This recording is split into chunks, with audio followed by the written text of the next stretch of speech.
But every time I would get bored in my head of just all the repetition, my shoulders burning from all the dribbling and the shooting, I would remind myself the one that can endure the most boredom is the one that wins. All right, a little introduction before we get into today's episode. So I run these shows sponsor free. We will never take on sponsors because everything is self-funded through our Fit Vegan coaching program. So if you enjoy these shows, the best way to support is obviously to subscribe to the channel. But also, if you know anyone over the age of 50 that is looking to improve their body composition, combat sarcopenia, combat osteoporosis, get healthier on a whole food, plant-based lifestyle, to simply send them our way at fitvegancoaching.com, because we are the best in the world in helping people over 50 transform. We have over 1,000 transformation in 20 different countries. So simply send them our way. In addition to that, a percentage of our profit monthly goes towards supporting cancer patients with their treatments and bills and whatever they may need to support themselves and their family. So you're also supporting additional people outside of the work that we'd be doing in the program. That is all I have for you today, so enjoy the episode. So actually, before we dive into today's episode, I just want to quickly announce we are doing our only Fit Vegan workshop of 2025, which is going to take place on September 20th to 21st in Vancouver, BC. It's going to be an awesome time. To the event, we're going to bring you through multiple workouts. You'll get to have some hands-on coaching with our staff of Fit Vegan coaches. You'll get to connect with other like-minded individuals. You'll be able to eat Fit Vegan approved food that's going to be whole food, plant-based, higher in protein. It's going to be an absolute blast. So if you want some more information on that, I invite you to check out the link down below in the description. We can only take on 30 members, 30 clients for the workshop. So if you are a Fit Vegan member, you do get a saving on the workshop. Just check the Fit Vegan app. If you're an alumni member as well, just reach out to us. We'll be able to give you the code so that you can save some funds. If you are a member, you want to bring a friend, you'll also be able to get a saving for your friends. And if you're from the public, the workshop is pretty cheap for everything that's going to be included in it as well. So you might as well join and come and join us and have an awesome time. And if you've been wanting to work with our Fit Vegan coaching program, might as well join and get the discount on the workshop. Again, spots are limited at a time of this recording. We only have about 15 spots left for the workshop because I announced it to our members first. So head down below to the link, check it out, and look forward to seeing you in Vancouver in person. All right. Good morning, everyone, and welcome to another episode of the Fit Vegan podcast. So this is going to be a slightly different episode.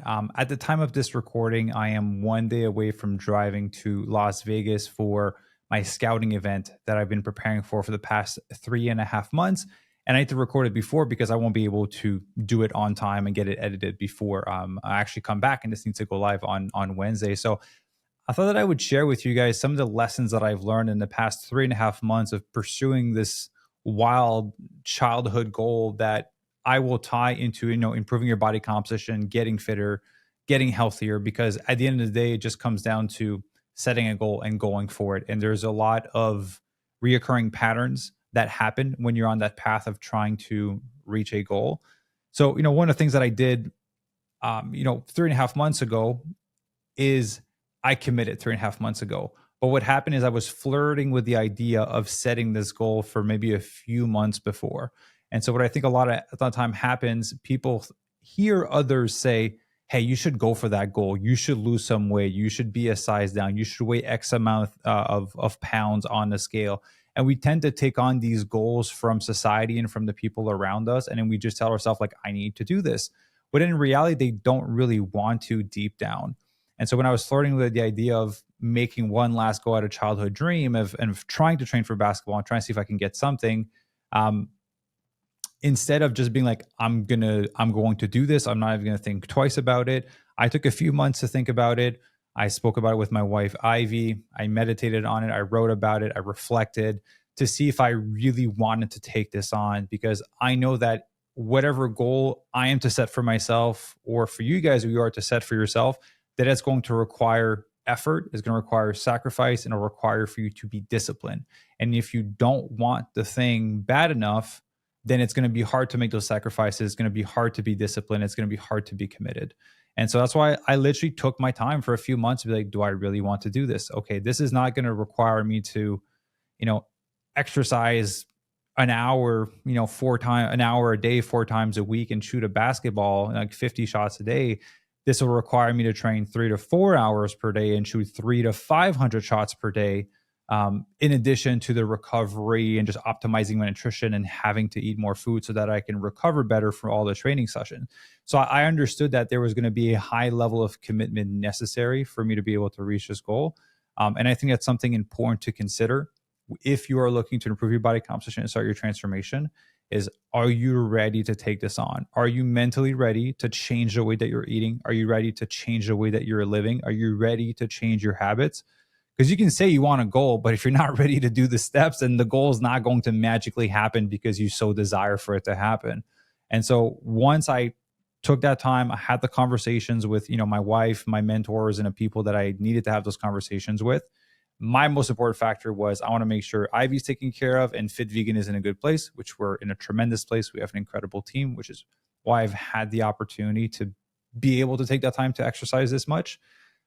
Once I got all those things, and again, there's certain things that weren't as perfect. Like I've been out of that game for well over a decade. When was I in college? Yeah, about like 12 years I hadn't played organized basketball. So there's a lot of things that weren't perfect. My knees were hurting, my joints. It just comes with, working out really hard for a really long time, especially doing half Ironmans where they beat my body up a little bit.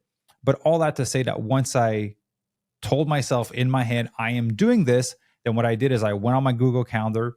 I moved everything around so I could have the time to work out. I could have the time to stretch. I could have the time to recover. I changed how much food I bought for the house. I organized things differently so that I could commit to this goal. And for me, I have like this big whiteboard in my dining area in the house. And I wrote down how many days from now until the first scouting event. And it was 117 days. So I literally wrote down for every week, 1, 2, 3, 4, 5, 6, 7, 8, 9, 10, blah, blah, blah, all the way until 117 days. And I wrote my minimum requirements on the right side, which were 5 training sessions a week, minimum of basketball, 4 strength training session, eating at caloric maintenance, and then sleeping at least 8 hours per night. And I was able to stick to all of those things for the past, 116 days because I'm leaving tomorrow for Vegas for it. So I was able to stick to it, but I set my 4 minimum requirements, my barrier to entry to at least be successful and not have any doubts that I could have worked harder. And I think that's the thing that a lot of people miss when they're starting a transformation is they set that bar so high. They say, mine seems pretty high potentially for some of you, but that's nothing compared to, when I was training for half Ironman. But some of you say, I have to train 7 days a week for 1 to 2 hours and everything has to be perfect. I have to be perfect with my nutrition, all those things. All I wrote is 5 sessions minimum. That means I can miss 2. 4 strength training. That means I can miss 3 days out of the week. Caloric maintenance. I didn't put any restrictions as to what that looked like. 8 hours of sleep, which again is something I've been prioritizing for years. So that wasn't really an issue. I just wanted to have it in there to make me feel good, to be honest with you. So when you set those standards way too high and you know that you won't be able to stick to them and you have no wiggle room for life to happen, then you feel like a failure whenever you go off track. So that's why I set these guys. And then every day I would go in and scratch off day 1, day 2, day 3, day 4. And then my whole board, all 115 plus days, 116 days are all scratched off of my board now. And then tomorrow before I leave, I'll just scratch the last one and I will have kind of completed that challenge for me. But the big thing I did is I took the time to be committed, to make sure that I was committed to the goal, because it is purely something that I set for myself. No one told me to do this. No one can force me to do this. Just like no one can force you to lose weight. You can be told to lose weight, but you don't have to do it, right? You can choose to continue to put on weight or stay the same weight or be as unhealthy or not be as fit. That's a personal choice. No one's going to twist your arm to do it, as much as a lot of people want to see you be healthier and be better and be fitter because they love you. You don't have to do anything with other people's desire. So it has to come from that strong internal commitment. And that's what really helped. That's what I did before taking on this challenge. Another lesson that came from it is it was so boring at the beginning. And I know when people start a Fit Vegan coaching program, it's exciting for them because, they're newer to exercise or having to kind of change their nutrition. They're learning new things. But for me, it was the opposite, just because, again, I'm already eating whole food, plant-based. I'm already eating healthy. I've already been active for 19 years of my life at this point. But when we started, my coach would make me just do very basic dribble with 2 balls on the ground, 2 at the same time, 2 alternate. But he told me to buy these 2 pounds ankle weights and put those on my wrist. And that's what I would dribble with. I do 30 seconds, two hand, 30 seconds, alternate, 30 second, two hand, 30-second alternate. And he would make me do that every single session. And then there was another dribbling drill that he made me do. Like, it was always the same thing every training session. And again, that's why I say coaches need coaches, because fundamentally I understand that he was doing progressive overload, but having to go through it with something that I hadn't done in over a decade was so boring, because I would do the dribbling and then the next session I would come in, because I do that thing, 5 days a week. Actually ended up being consistent with 6 days a week. I think there's only one week where I only did 5 sessions, and out of like the 117 days basically for the week. But every time I come in, it would be the same thing. But guess what happened? At first, those ankle weights on my wrist were heavy. My shoulders were burning. My neck was burning just from pounding the ball on the ground and having to hold that 2-pound weight. But guess what? Eventually, it became easier. And I started with doing 1 round of that, and then we moved to 2 rounds of it, and then 3 rounds of it.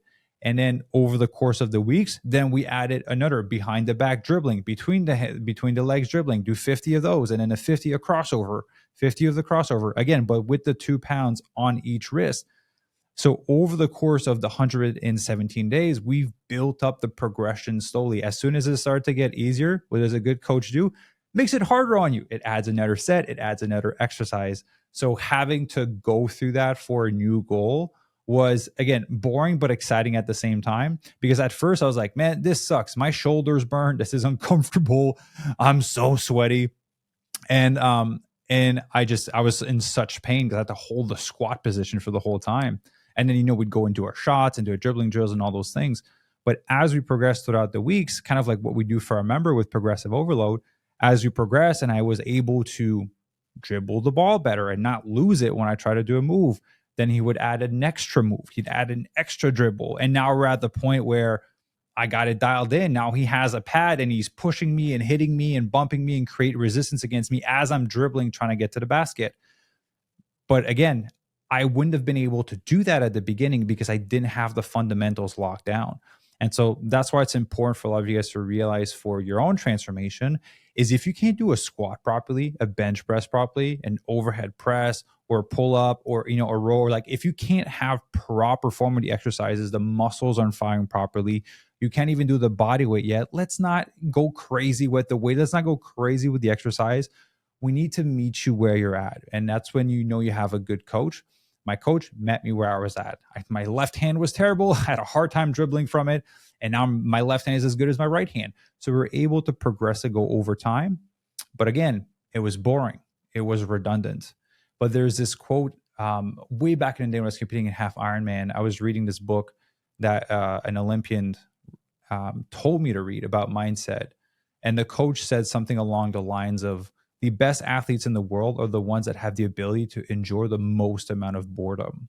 Because in order to master a craft, in order to master something, you need way more repetition than you think you will need. And that amount of repetition will bring you to such a level, again, of boredom. But the more you do it, the better you get at it. Eventually you get to a point where you like get good and then you get very excited. You're like, oh, wow, this is fun. I can do all this very easily when I couldn't do this before. And so it's fun to see that progression. But at first it just feels like the most boring thing. It feels like nothing is changing. Like, again, I've showed the paper towel analogy. When you rip a piece of paper towel over time, right, you remove it from the roll, you can't really see a difference. If I remove another sheet, you can't really see the difference from the side. But eventually, if you remove enough of them, you'll be like, oh, wow, the roll is smaller. So it's the same thing for this example for me for basketball. When I was dribbling and shooting, I would miss, 7 shots out of 14 shots, out of 15 shots. Now I miss 3 shots out of 30, right? So the stats have gone a lot better as I've gone through more repetition. But every time I would get bored in my head of just all the repetition, my shoulders burning from all the dribbling and the shooting, I would remind myself the one that can endure the most boredom is the one that wins. And I think that falls true for your transformation as well. And for anything in life that is worthwhile conquering or taking on or achieving, it requires a certain level of repetition that would induce some boredom. And I think we live in a society that likes to easily be distracted, that is uncomfortable with being bored. So people have an issue with scrolling on TikTok and Instagram and YouTube, which is why I do my monthly digital detoxes, why I don't have those social media apps on my phone because I want to be able to endure that boredom and sorry, enjoy that boredom of day-to-day life. Like, when's the last time you were at the grocery store and waited in line, you were waiting in line at the bank and you didn't pull out your phone and you just stood there and you just looked around, took some big deep breath.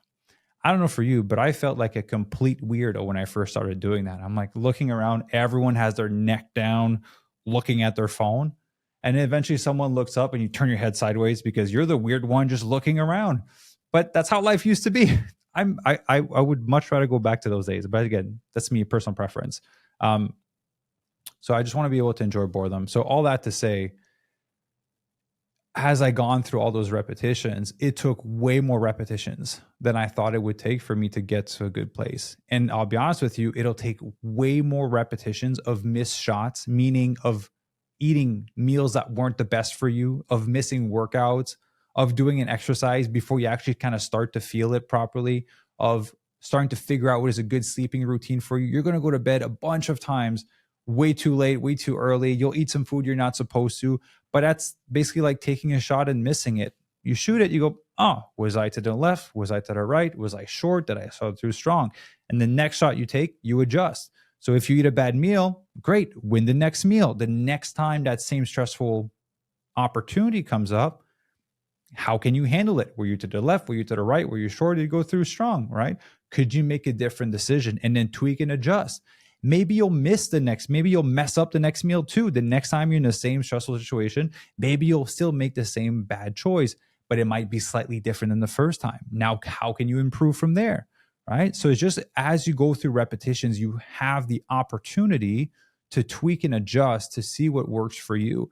Because what works for me in terms of nutrition doesn't work for some of our clients. What works for some of our clients doesn't work for some other of our clients. And so that's why it's important to have, again, that's why we have a team of coaches as a broad range of experiences. That's why I hired our team of coaches, because they all come from different backgrounds and they're able to give you as many cues or ideas or opportunities to improve as possible, because there's not one size fits all when you're coaching someone. Like a big part of coaching, which they don't teach you when you get a personal training certification or a nutrition certification, is dealing with the human condition, dealing with the human mind. Everyone is different. Everyone navigates things differently. Everyone puts things into perspective differently. Everyone has different rules for how they live their life, how they approach food, how they approach fitness, how they approach their schedule, how they navigate stress. And so it's important to meet people where they're at. So all that to say, to go back into kind of some of the lessons, is there is such a high amount of repetition that eventually I just turned my brain off. I remember coming to my coach on one of our sessions, because I train with him twice a week. The rest I would do by myself, because I think it was important for me to show up for myself without having to have a coach there. But again, I got that. And I say I don't need accountability, but to have a session where I push harder, where he added more exercises to make it more challenging and kind of tweak things and give me feedback. Because again, coaches need coaches. I have several coaches in my life. But as I was kind of going through that amount of repetition, I just kind of turned off my brain at one point. I'm like, I understand from just being an athlete for a long time and now falling back into it, that the only thing preventing me from getting to where I want to is a lot of repetition. And if I go into every training session hoping that that will be the one session, the one workout that will turn me into Michael Jordan, well, it's just never going to happen. I'll be honest with you, I can train for the rest of my life. I'm not going to become Michael Jordan. I'm going to be realistic about that one. But if you were to go into your workout or into a meal or into a session and be like, that's the one that's going to change everything, it's not. It's going into hundreds, thousands of these sessions where eventually it starts to shift in your brain. You start to build this new identity for yourself of like, I am someone that does the thing that they say that they're going to do, whether they want to, whether they don't want to, whether they're bored or whether they're not bored, whether it's new or it's not exciting, right? That's what really makes a difference. So as I've been stepping back into this athlete mindset for the past 3.5 months, I'll be honest with you, I know that I've been working hard. I have a pile of sweaty clothes. I have to do laundry 3 times a week. And I have to buy so many more basketball shoes because they're so sweaty that if I wear them the next day, the shoelaces are so loose that I can't tie them. So I got to alternate pairs to get them to dry. Like, I know that I went through all of this. I went through a wrist injury. I went through a hairline fracture on my toe. I went through a bunch of things. But looking back now, I don't see that as a mountain of work. Like I just, again, my brain was turned off. I just did the thing. That's all it was. And I kept telling Ivy every time I finish a hard training session, or we have some great success with Fit Vegan, or when I spoke at NHA, or sitting in the car with her, I'm like, hey, like we're doing the thing. Like we're doing life. We're taking life. We're taking charge. And I just tell her often, like, yeah, we're doing the thing. It's so exciting to be doing the thing, whether it's, impacting people's lives through Fit Vegan, whether it's, the building the business side, whether it's training for basketball, whether it's writing the book that's going to come out December 1st, whether it's speaking on stage, whether it's traveling, doing all those things. Like we're doing the thing. It's so exciting to be doing the thing. That's the fun in life, is to be doing it, not thinking about it, not hoping about it, not hoping that something will happen because you're thinking about it. I think that's a part that a lot of people miss. A lot of people talk and hope and wish and dream, but they never take any action towards it. And I'll just kind of turn to a segment on that, because I wrote about this in my newsletter probably but the one that just came out before this podcast, which again, our newsletters are killer. So if you want to sign up, again, it's free. Down below, there's a link for you to register for it. But what I've realized through this past 3.5 months is that a lot of people talk, a lot of people dream, a lot of people wish. And I've spoken to a lot of people that, were still play basketball as a rec league. They're like, I could have gone pro, but I didn't do the training and all that stuff. And I just found that there's a lot of people living in this. I don't want to say the word delusional, because I think I'm a delusional optimist, but a lot of people living in this fairy tale idea that they could have done the thing or they can do the thing, but it's been years and decades and they never took action on it.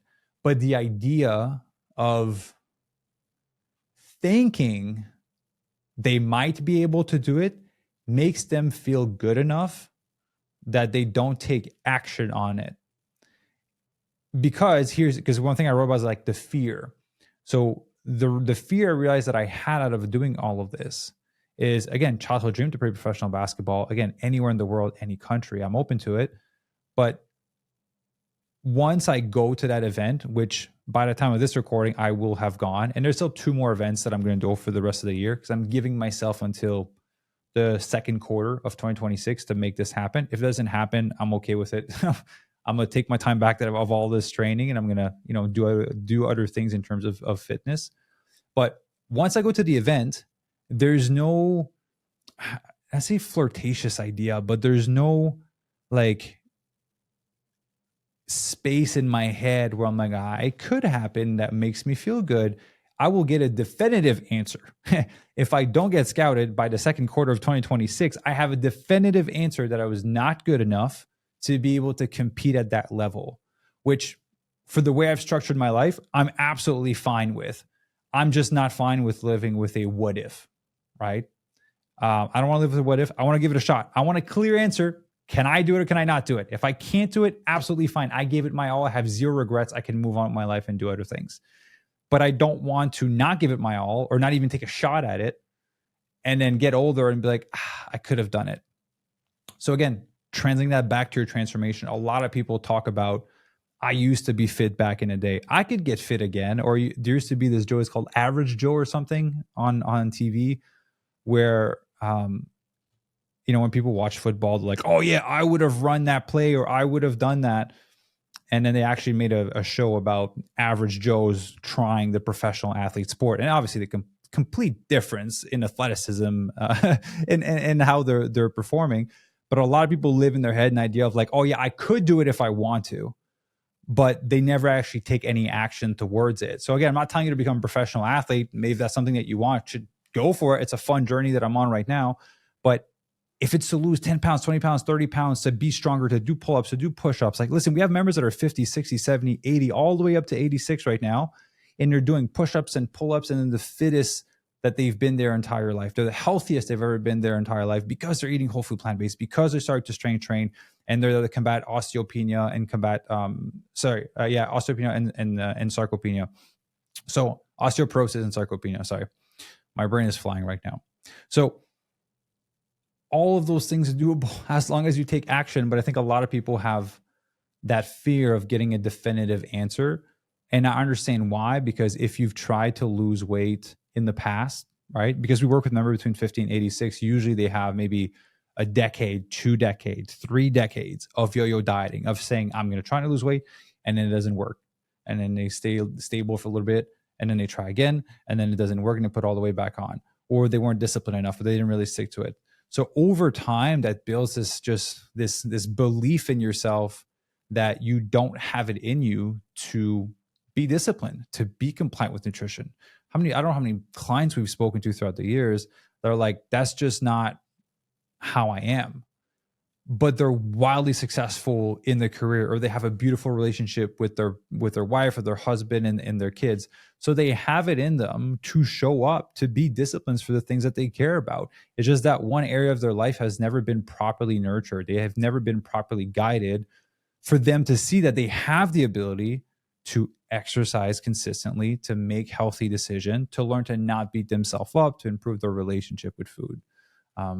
And that needs to be built up over time. And the best way to do that, in my opinion, is just to create a stack of undeniable wins so you can see for yourself that you are actually that person that has the ability to do the repetitions, to be successful, to do the thing that you say that you're going to do. For those of you that are listening on audio, you can't really see this, but on YouTube, you can see that I have a shelf behind me. That is my win wall. Those are all the cool things I've done in my life. I've been pictured with Tony Robbins. I have the YouTube plaque. I have my martial arts 2nd degree black belt. I got all my medals on top from all my races. I got a lot of cool stuff back there. And that is there so that when I have my down moments where I doubt myself, because I doubt myself too, I can just look back and just kind of glaze around, look around the shelf and be like, I remember when I doubted that I would be able to do this, and then I did it. I remember when I was at my lowest point in my life, lost my late partner to cancer, and then rebuilt my life and built all of this. And I'm just like, you know what? I'll be fine. All right. I just need to focus on showing up and doing the repetition. So if you don't have a win wall, I invite you to build a win wall, because that's a game changer. It's been very helpful for me. So to kind of wrap up everything together, because I've been talking for a long time, I appreciate you guys letting me say vent or kind of share some of these things. I know basketball is not really, I'm trying to use the lessons from basketball to teach you lessons that are going to help you with your body composition. At the end of the day, like this whole 3.5 months just comes down to still having fear and doubt, but moving forward anyways, and being okay with getting an answer that is not what I hope it will be. And again, trying to get a professional basketball contract is a very small percentage of the world versus you having the ability to improve your body composition. I believe 99.9% of the world is going to be able to do that, right? To a certain extent, 100%. But everyone has the ability to start exercising. Even we've had clients sit down in a chair, put their hand on the washer, get back up, sit down in a chair, put their hand on the washer, get back up. Eventually they're able to do body weight squat. Eventually they're able to add weights. Like everyone has the ability to become fitter and improve their body composition and eat healthier. You just have to, within yourself, decide to commit and be willing to do the necessary actions in order to be able to get it. Because again, if you're 50 pounds overweight, you know you need to lose weight, but you don't want to commit to it. Nothing wrong with it. I respect you far greater if you say like, I don't care and I don't want to lose weight, which again, for the most part, deep down, if you dive, a lot of people want to be healthier. They're afraid of dying early. They want to be around the people that they love. But it's better. It's like, hey, this is not the time. Let me handle my things. Then I'm going to come and do it. To me, like that's how I make my commitments for any goal that I've ever had in my life. I go, am I ready to do what's necessary to reach that goal? Turn that switch in my brain. Yes, boom, go. And then I go until I reach the goal. Again, basketball is different because there's eventually you get too old for this and your knees hurt. But like improving your body composition, building a successful business, helping 10,000 people by 2033, 1 million by 2050. I'm going to go until I reach that goal. If I know we'll hit 10,000 by 2033 because we already have a good game plan for that. But 1 million by 2050, that is such a big goal that it's forcing me to think outside the box. And it's really hard to quantify right now how I'm going to be able to do that. But here's the thing. I care more about impacting the lives of 1 million people than I care about the 2050 timeline, right? The 2050 timeline is just forcing me to think in a way of like, how do I make that happen in that shorter of a time frame? Again, it seems far, but 1 million people is a lot of people. So it's just forcing me to think bigger picture, but I care more about serving and impacting the lives of 1 million people on a whole food plant-based lifestyle with exercise than I do about the timeline. And so that's one thing I tell a lot of our clients. You guys probably heard me say on other podcasts as well. Care more about the goal than the timeline, right? The timeline is just there to force you to take bigger actions. If you want to lose 10 pounds in the next 4 days, you would have to take drastic actions compared to if you want to lose it in the next 2-3 months, right? We can be honest with that. It wouldn't require the same level of intensity of action. So the timeline you set for yourself will force you to take a certain level of action. Now, when it comes to weight loss, it is counterproductive to have a shorter timeline. The longer timeline, the better it is, because at the end of the day, you're giving yourself the opportunity to learn how to navigate different scenarios in life, like when you have stressful days, when you're tired, when you're grumpy, when you have cravings, learn to exercise consistently, improve your relationship with food, improve your relationship with yourself. Like there's so much that goes into coaching someone to become a fit vegan. It's not just about the workout and a meal plan. It's how do we get you to be consistent with it? That's what coaching is. Obviously, we'll build a plan for you. We're good and certified at that.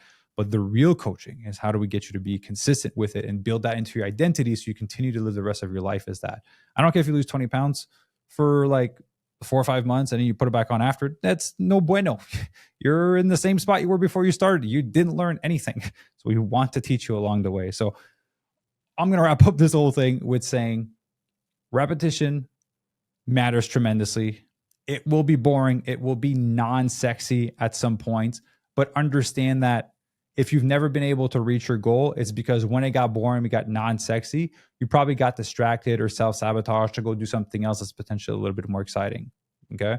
That's what I see with a lot of people. When it gets boring and not sexy, like, let me go do this over here. And then a lot of people program jump between different coaching programs. Like, oh, they trained a specific way. Oh, cool. Now I'm consistent with it.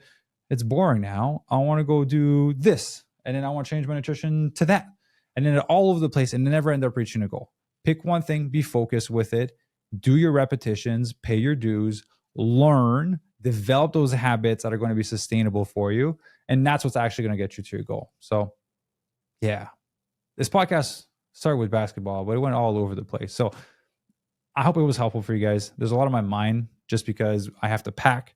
We're leaving for Vegas for like 6 days. On the day this comes out, I'll be driving back to my home in Los Angeles. And like I told my coach, and I gotta say this with fun, but I'm gonna know this weekend if I'm delusional or not. I was like, I'm a delusional optimist. I believe I can do anything that I want as long as I put in the work and I detach myself from the timeline. I've believed that my whole life, and it's served me very well. But again, I've played against some of those guys that can go pro overseas. I'm a decade older than some of them. It makes me feel old. So again, we'll know if I'm delusional or not, but regardless, I'm going to have a great time. I worked my butt off. I have no regrets with the effort that I've put in, and we'll see what we can make happen. Again, we got until Q2 of 2026. And yeah, I appreciate all the love. Honestly, I was so hesitant to talk about all this because it's, not so talking about like nutrition and things like that, but this is real life. This is the process of setting goals and achieving them, of going for goals and sometimes not getting them, but along the way, becoming the better version of yourself, right? It's about enjoying the journey. So I appreciate you all. Again, if you listen to this and you're struggling with your body composition, all that fun stuff, not fun stuff, but if you want to get better, we're world-class at what we do. We've coached over 1,000 people from 20 different countries. There's a link down below where you can book your free body recomposition consultation call with an incredible team of coaches. So I invite you to do that if you need some help. Again, be sure that you're ready to commit to yourself, to do the necessary work, to be willing to change your nutrition, potentially your belief about nutrition, because right now, if you're not where you want to, it's probably not serving you. You're ready to exercise. You're ready to prioritize yourself a little bit more. And then I invite you to book your call. All right. So I appreciate you all. Thank you for listening to this episode, and I will see you in the next one. Bye, everyone.